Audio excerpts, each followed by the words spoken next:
जैसे ही घर के दोनों बेटे मोहन और रमेश घर में आए तो उनका मन खुश हो गया।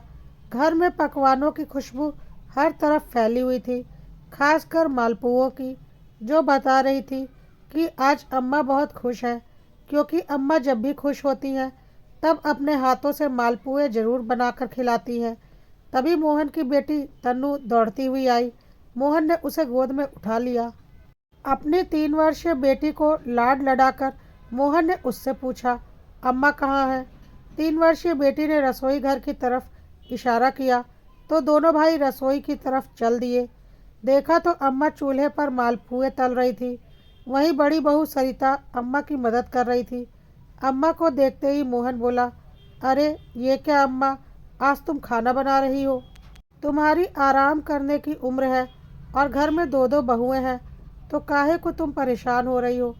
उसकी तरफ देखते हुए अम्मा ने अपने पल्लू से अपना पसीना पोंछा और कहा, अरे आज तो मैं बहुत खुश हूँ। आज मैं तुम लोगों को अपने हाथ से मालपुए बनाकर खिलाऊंगी। तुम लोगों को बहुत पसंद थे न बचपन में। अम्मा तो खुशी में दोहरी हुए जा रही थी।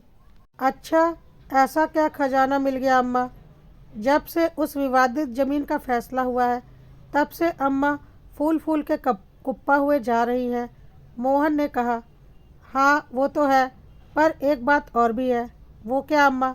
अरे थोड़ा सब्र तो करो, पहले खाना खा लो, उसके बाद बताती हूँ। चलो तुम दोनों हाथ मुंह धो लो और गर्मा गर्म खाना खा लो, बहुत थक गए होगे। फिर सरिता की तरफ देखकर बोली, अरे ओ बहुरिया, छोड़ो सारा काम, पहले मेरे बेटों को गर्मा गर्म खाना तो परोस दो। अम्मा की बात सुनकर सरिता अपना काम छोड़ पहले थालियां लगाने लगी। मोहन तो बाहर आ गया, लेकिन रमेश रसोई में ही खड़ा रहा। उसे देखकर अम्मा ने कहा, अरे रमेश, जा तू भी मुंह हाथ धो ले और खाना खा ले, भाभी अभी खाना परोस रही है। अम्मा की बात सुनकर रमेश बोला, अम्मा रजनी कहाँ है? वो तुम लोगों की मदद नहीं करवा रही? उसका नाम सुनते ही अम्मा का मुंह कसैला हो गया और वो चिढ़ते हुए बोली, और कहाँ होगी महारानी, पड़ी होगी अपने कमरे में अपने अटारे को हाथ में लेकर। अम्मा की बात सुनकर रमेश कमरे में आ गया। देखा तो अम्मा की बात सच थी। रजनी हाथ में मोबाइल लेकर बिस्तर पर पड़ी हुई थी। उसे देखकर रमेश बोला, रजनी तुम यहाँ मोबाइल में लगी हो, वहाँ अम्मा और भाभी अकेली रसोई में काम कर रही हैं। अरे कुछ दिनों के लिए तो आती हो, उसमें भी क्या तमाशा करती हो? थोड़ी मदद तो करवा देती उन लोगों की। रजनी उसे देखकर अनदेखा करते हुए बोली, मुझसे नहीं होता ये सब काम, जल्दी से पैसे लो और चलो यहाँ से। गांव में मुझे सांस भी नहीं ली जाती। कैसी बातें कर रही हो तुम? शहर जाकर बड़ी शहर वाली हो गई हो, पैदाइश तो गांव की ही हो ना तुम भी। और जरा आवाज़ धीरे करके बोलो, कोई सुन लेगा तो क्या सोचेगा? रमेश उसे समझाते हुए कह रहा था, पर वो आवाज़ और तेज़ करते हुए बोली, सुनता है तो सुन लेने दो, मुझे कोई फ़र्क नहीं पड़ता। वो लोग भला माने चाहे बुरा माने, इन लोगों को मना कर रखने में मुझे क्या फ़ायदा? कहे देती हूँ, अपना हिस्सा लो और शहर चलते बनो, मैं यहाँ ज़्यादा दिन नहीं रुकने वाली। कहती हुई रजनी वापस अपने मोबाइल में लग गई। देखकर रमेश ने अपना माथा पीट लिया। जानता था कि उसे समझाने का कोई फ़ायदा नहीं, इसलिए अपने हाथ मुंह धोकर बाहर आकर खाना खाने बैठ गया। इधर अम्मा को भी सब बातें सुनाई दे रही थी। उसकी बातें सुनकर अम्मा का मन भी कसैला हो गया। रजनी का मायका पास के ही गांव में था। अम्मा जी ने खुद उसे पसंद कर उसकी शादी रमेश से करवाई थी। वो शुरू से ही ऐसी कामचोर रही है, पर फिर भी अम्मा जी और सरिता ने उसे संभाल लिया। अम्मा जी ने शादी के शुरुआती दिनों में ही उसे रमेश के साथ शहर भेज दिया। तब से उसे शहर की ऐसी लत लगी कि गांव आते ही उसकी जान निकलती थी। एक बार गांव में अम्मा जी के पति की ज़मीन पर उनके रिश्तेदारों ने ज़बरदस्ती कब्जा कर लिया। उसके लिए उन्होंने काफ़ी पुलिस वालों के चक्कर लगाए, लेकिन काम बन न सका। आखिर रिश्तेदार काफ़ी दबंग थे।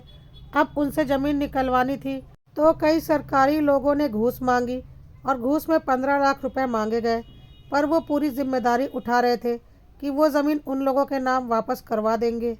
अगर 15 लाख रुपए देकर 70 लाख रुपए की ज़मीन बचती है तो क्या हर्ज है?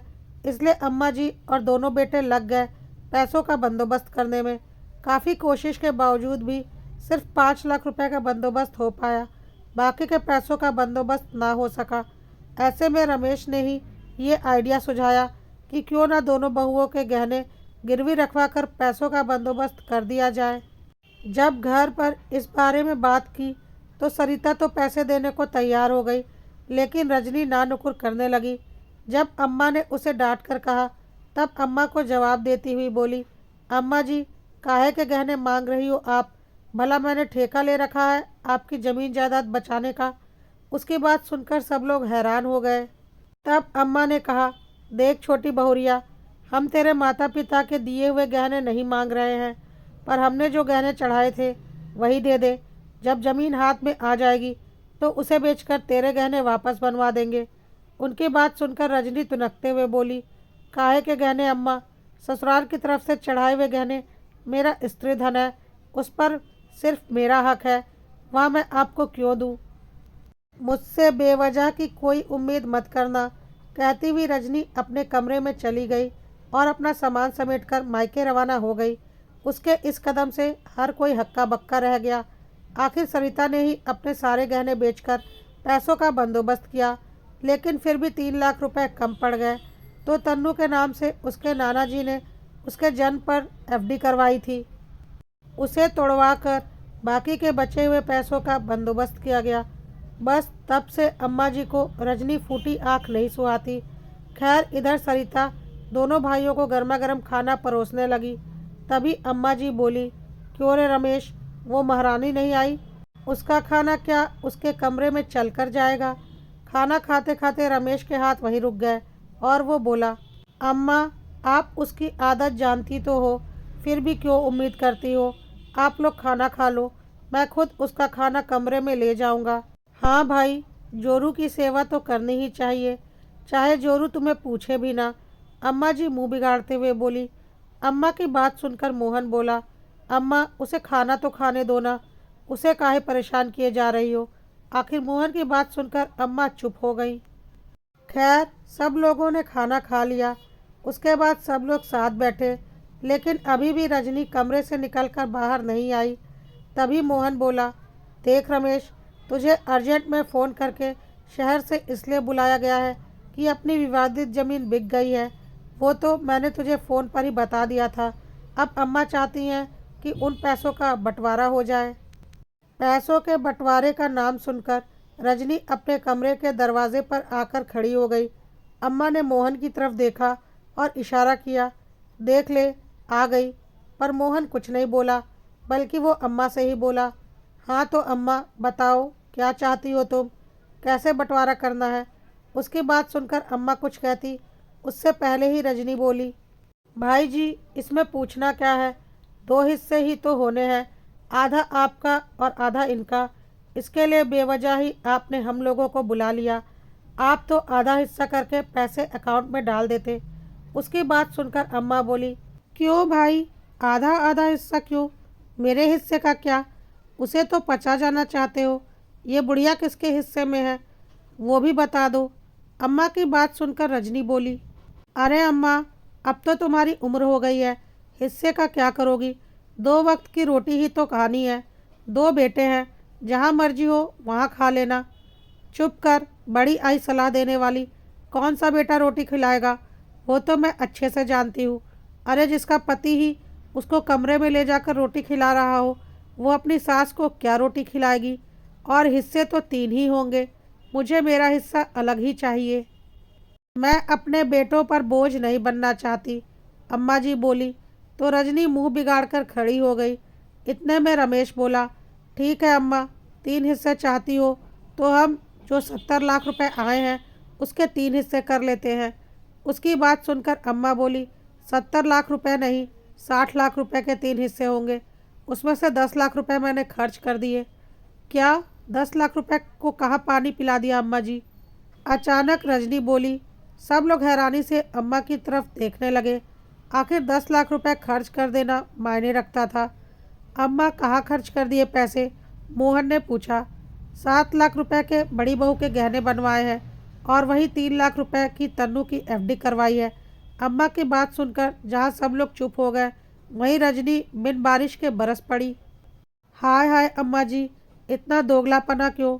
बड़ी भाभी ही आपकी बहू है क्या? मैं आपकी बहू नहीं थी जो उनके लिए गहने बनवा लिए, मेरे लिए नहीं? और तन्नू की एफडी क्यों? कल को हमारे बच्चे होंगे तो उनके लिए क्या आप एफडी करवाओगी? फिर रजनी रमेश की तरफ देखकर बोली, लो देख लो, ये है तुम्हारी अम्मा जी जो दो बेटों में भी दो बात करती हैं। एक को सिर आंखों पर बिठा कर रखती हैं और दूसरे की इज्जत धूल के बराबर भी नहीं है। इनकी पत्नी और बेटी के लिए इतना कुछ और मेरे लिए कुछ भी नहीं। उसकी बात सुनकर अम्मा जी बोली, क्यों छोटी बहुरिया, आज तो दोनों बहुएं बराबरी पर आने की बात कर रही हो? भूल गई जब इस जमीन को बचाने के चक्कर में घूसखोरों को घूस देनी पड़ रही थी, उस समय हमारे पास पैसे तक नहीं थे। तब तुम अपना स्त्री धन लेकर यहाँ से अपने मायके रवाना हो गई थी। तब यही बड़ी बहू थी जिसने अपने सारे गहने गिरवी रखकर पैसों का बंदोबस्त किया था। यहाँ तक कि पैसों की कमी फिर भी रह जाने पर अपनी बेटी की एफडी तक तुड़वाई थी जो उसके नाना जी ने उसके नाम पर जमा करवाई थी। तब बराबरी याद नहीं आई थी? आज ज़मीन का हिस्सा तो लेने तुम चली आई हो, उस समय ज़मीन बचाने के लिए तुमसे तुम्हारा स्त्री धन ना निकला। अरे कौन सा तुम्हारे माँ बाप के चढ़ाए हुए गहने मांगे थे मैंने? यही तो कहा था ना कि बहू जो हमने गहने चढ़ाए हैं वो ही दे दो। तब तो मुंह पे डंके की चोट पर बोल कर गई थी कि अम्मा जी आपके चढ़ाए हुए गहने मेरा स्त्री धन है, वो तो मैं आपको नहीं दूंगी। फिर अब काहे की मुँह जोरी? इन पैसों पर इन दोनों माँ बेटी का हक था, जो मैंने उनका हक उन्हें दे दिया। रजनी अम्मा जी से जीत ना सकी तो रमेश के पास आकर बोली, अरे तुम बैठे बैठे क्या देख रहे हो? कुछ बोलते क्यों नहीं हो? भला इतने पैसों में हमारा कौन सा फ्लैट खरीदने में आएगा? उसकी बात सुनकर रमेश बोला, रजनी अम्मा कुछ भी गलत नहीं कह रही हैं। परिवार योगदान से चलता है, मेरा मेरा करने से नहीं। जब हमें तुम्हारी ज़रूरत थी तो तुम मेरा धन करके यहाँ से चली गई थी। अब हिस्सा लेने की बात कर रही हो तो याद रखना, जो भी मिलेगा हक का ही मिलेगा, हक से ज़्यादा कुछ भी नहीं। और रही बात फ्लैट लेने की, तो जब मेरे पास पैसों का बंदोबस्त हो जाएगा तब खरीद लेंगे। जब पति ही लड़ने को तैयार नहीं था तो भला रजनी क्या कर पाती? फ़ोन करके अपने माता पिता तक को बोली, लेकिन माता पिता ने कहा कि अगर अम्मा जी हक का दे रही हैं तो ले लो, क्योंकि उससे ज़्यादा तो कोर्ट भी तुम्हें नहीं दिलवा पाएगा। आखिरकार चिल्ला चिल्ला कर खुद ही चुप हो गई। सबके हिस्से में 20-20 लाख रुपए आ गए।